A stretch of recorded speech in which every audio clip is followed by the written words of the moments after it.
about kind of getting a handle on this game with Lewandowski not gone from Munich. Like, you know, Bayern actually, well, until the team sheet was announced, they were favourites, newly installed favourites to win the entire competition. Never mind tonight. The coach said in the build-up, they said Lewandowski, whether he plays or not, they said they're going to be in a good position.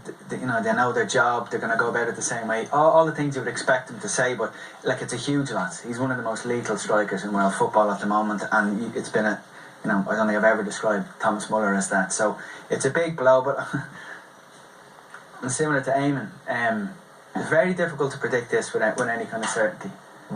Bayern Munich are so strong at home. Real Madrid don't keep clean sheets away from home. We don't know what kind of Gareth Bale will show up. Ronaldo, is he going to give us another performance which supports the idea that he's not the player he was, or, I mean, he's still good enough to produce a match-winning performance all on his own as well. So it's really intriguing. There's loads of players that you wouldn't take your eye off in a game of football. So.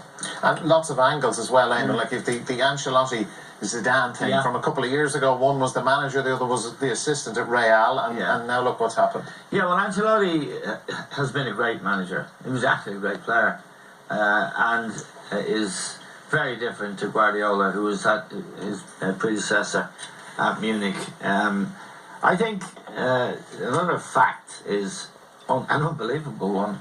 Real Madrid haven't kept a clean sheet since November, anywhere.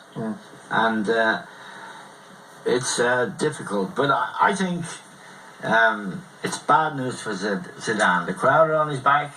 The Spanish newspaper, the Real Madrid newspaper, Marca, is on his back.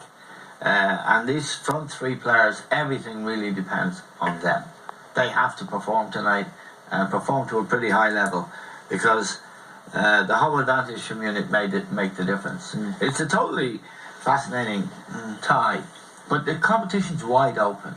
I mean, Atletico could win it. Juventus, after last night, they could win it. So you talked about nobody ever winning this competition back to back, and Real Madrid are trying to do that. And maybe the football gods have conspired against them, because they're not in form.